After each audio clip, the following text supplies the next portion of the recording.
Hi there, everybody. My name is Kate, and welcome to my channel, Trinergy Awakens Naturally. So this is going to be just a quickie. This is timeless in that truth is always timeless. However, it's relevant right now. It's the very first couple of days of November of 2025. We got 3i Atlas really stirring up some business, some coronal mass ejection, sunspots that are really acting funky on the side not facing Earth, that's getting ready to come into Earth and blast us with some stuff that might be worthy of Carrington event kind of response. We'll see, but it's really kicking up energy days before these events actually happen, and we're coming into a supermoon, a supermoon. Libra, I believe, is the season we're moving into. So there's a lot that's balancing and restructuring, and karmic alignments are really bringing the balance, and not looking to bring out the aspect of people getting their ass kicked and punished necessarily. We all learn our lessons, and we all receive our balancing act the way that we receive it. If we receive it as I'm being punished for the naughty stuff I did, then okay. If we receive it as the humbling of, wow, those were some poor choices that I made, let me get better strategy that's more heart-centered and less grabby growly and mind-centered, then perhaps we learn it a little bit more softly. But either way, we're all subject to the karmic balancing, or the balancing of the energy, however you receive that, understand that, or perceive that. And I wanted to bring it up that I personally am noticing it in my physicality. I've had bubble guts and just feeling kind of stuffy in the head and a little bit of a low grade, not sickness necessarily, but feeling like it was, sore throat, etc., without any full demonstration of it for real.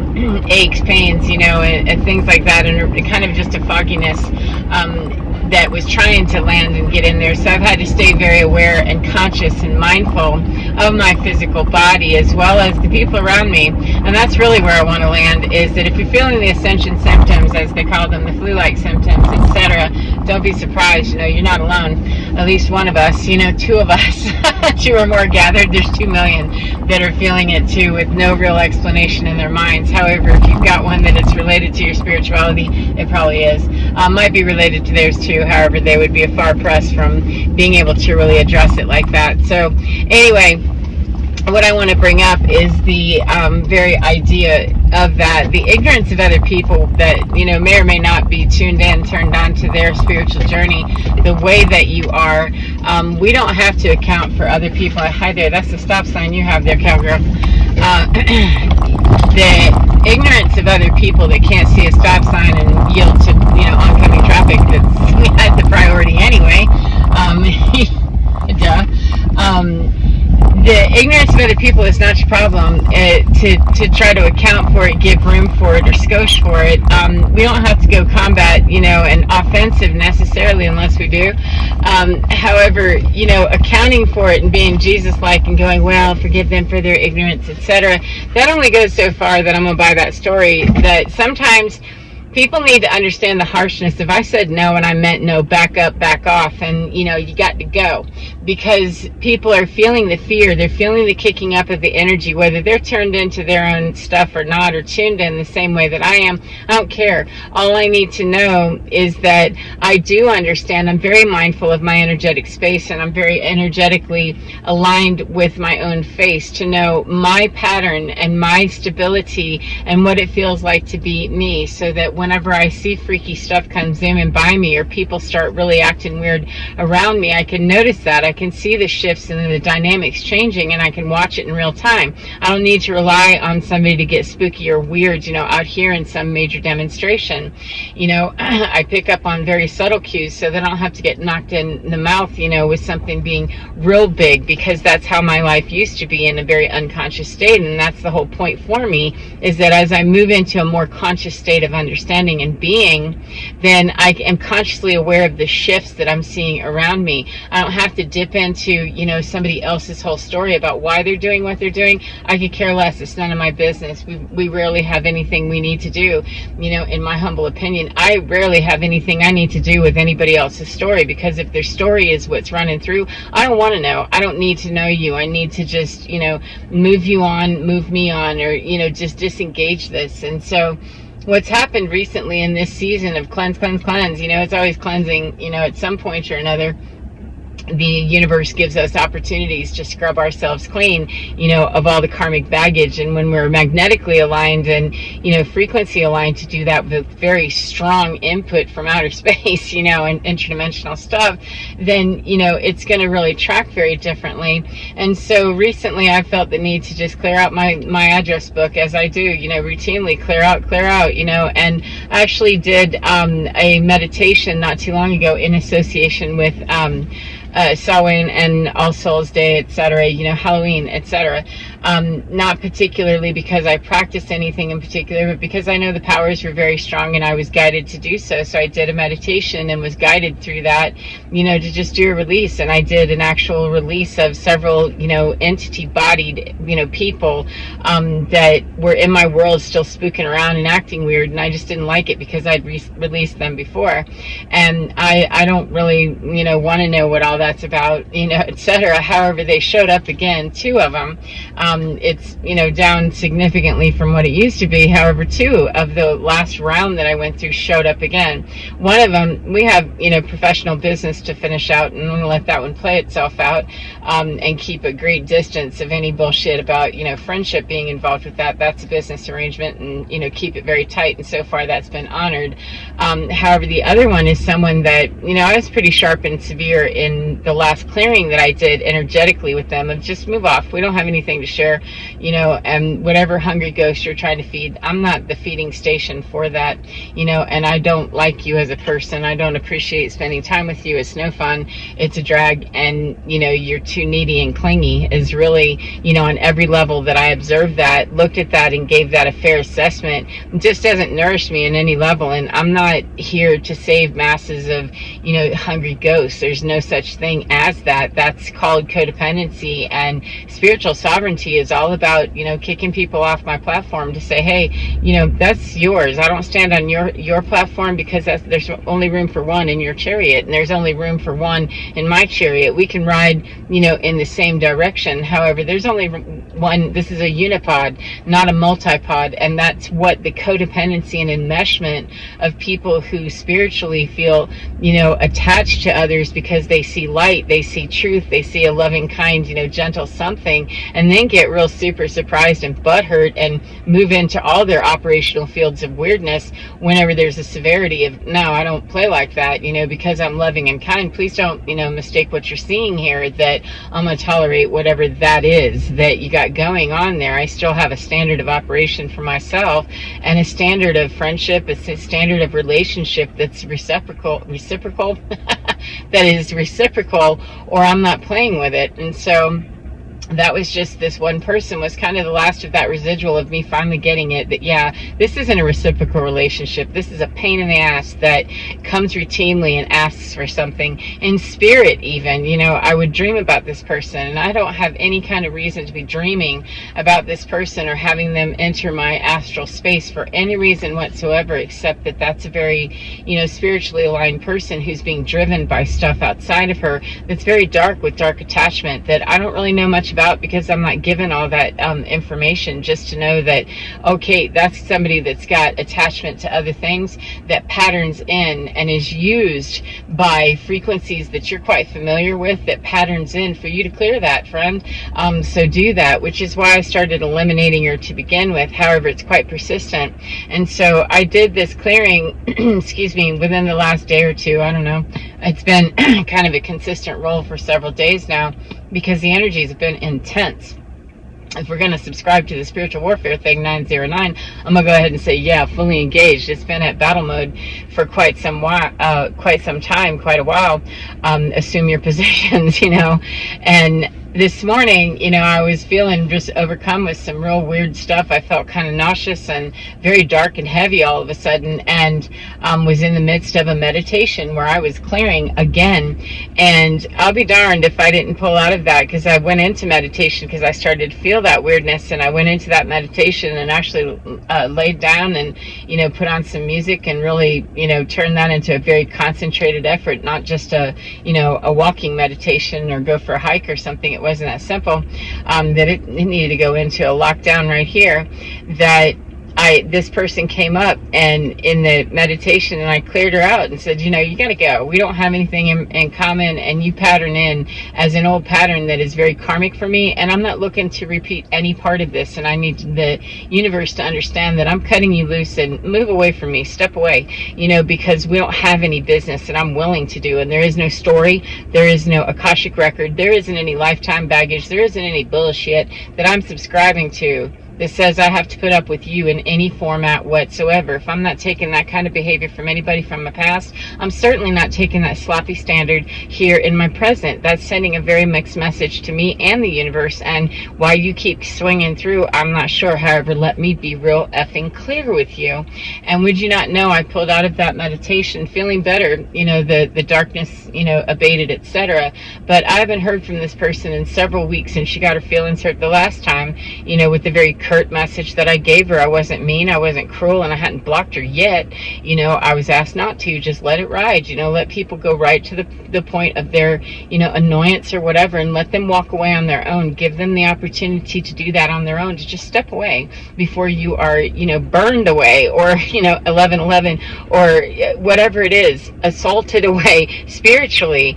Then let them make that free will choice. It's the strongest choice that a person can make, is to get the energetic alignment in you to just leave this woman alone. Leave Kate alone. She doesn't want you. She's made it clear in 3D. She's made it clear astrally. Please don't pursue that, because it doesn't go well the further you keep pressing into a boundary, especially in the energy spaces. So anyway, I got out of my meditation and checked my messages, and this woman has bombed into my world with, hey, how you doing? Hope everything is all right, and I thought, seriously, during the amount of time that I'm in my meditation, that's when she came through with this cheery message of how are you, and beautiful day. And it's an absolutely gorgeous day, warmer than it's been in many days. And I thought, that is just the epitome of the example of what it is when people are in the upside down. That this woman has dark attachment on her. 12, thank you. She has dark attachment on her that I don't go, as I said, into attachment, into the background of what it is. However, I know the nature of what it is. It is locked into a very rigid pattern, and it patterns into the rigid stuff of my past that has also been very busy trying to, interest me in getting stuck with that shit as it's being burned to the ground. That paradigm, that structure, that idea, that whole family system, that whole dynamic is being burned down to the ground, and I don't know how, and I don't know when or all the details. I just know I feel it dissolving in me. Then it definitely changes the frequency somewhere else, because I'm no longer part of it, and I have continued to move through that and work with that every time that I'm given that. And this woman, wanted to be the vessel, I guess, or was willing to be the vessel for that information to come piping through and test one more time that, honey bunny, I am not going to help you self-destruct. Please go away, and don't do this. And so I've simply blocked her, and I don't plan to answer her at all. However, my reason for bringing this up is that it's very important that, especially at times whenever people are pressed in their fear, it's to leave the fear on the right side of the fence. That why would I be annoyed? Why would I feel any sense of fear of, I wonder how she'll feel about that? I don't care how she's going to feel about it. I've made it very clear that I'm not looking to hang out. I have actually verbalized, out here I'm busy, and been as kind as possible. And I've definitely been very clear with go the F away in spiritual language and in astral spaces, to speak directly to her soul. That why would I have a fear of how that's going to come across to her when she's sitting on the other side of, you no longer have access to me because you don't know how to pick up cues, and you don't know how to be, a good friend, a reciprocal friend. You don't know how to bring things to the table besides your empty hand and your bum ass story about why it is all that way. And I understand 1414 is a 5-5 change, baby, quite alive. I understand, and I have compassion for. However, compassionately slapping the hand of someone and saying, step away, you're not here, you're going to get carried off this field if you keep coming in here with your Pee-wee League behavior. This is a professional sport where people have stopped the game to allow you to, have a moment of shine or something, and now the professional game needs to keep on going, and you're going to be removed one way or another. And if you keep playing like you don't understand that, you'll have to be carried off this field. And so I don't mean that that I'm working some darkness or wishing her ill or, you know, any of that. I mean to say that it's a bitter pill for people to hear and to swallow, perhaps, but we're not all aligned to be standing together. And the law of one doesn't mean we're all standing as one identity in one group and we all have same consciousness. We do not. We are not all at the same level. We are separating wheat from chaff, and people that are chaff and hard, you have the opportunity to go be wheat, but you have to go plant some wheat seeds somewhere and go through whatever that process is. But for as long as you're asking the wheat to stand still, wait for you to chaff up, you know, and become wheat, it doesn't work like that. And there's nobody that I can hold their hand and help them. Excuse me, my phone's getting hot, I can see it. It's getting ready to go off in a second if I don't move it out of the sun.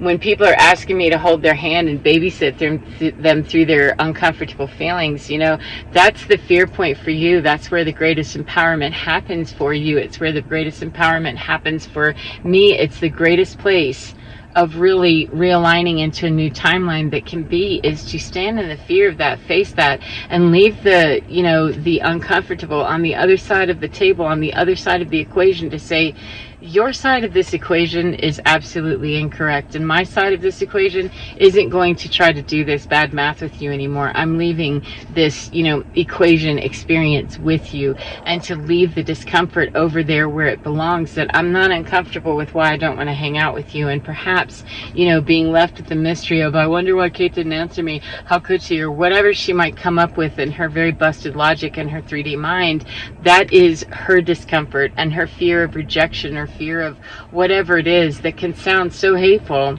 However, I'm not afraid of that either. I've been called a lot of things in my lifetime, and I know what's true is that it is not, in fact, a loving thing to do to let people continue to codependently operate anywhere around me, or to stop a whole professional game so that somebody can bring their pee-wee bullshit through and believe that they're playing at that level of the game. That is not where we are. This is a matter of better or worse. It's a matter of be the star in the pee-wee league where you are, and please don't ask me to come down there and dumb down to your game, and please don't act like we're going to pretend that you're at the level of my game. We're simply not suited. We're wheat and chaff, and, you know, I'm all for people being empowered and rising up where they are, doing what they are. 1717 is an 8-8.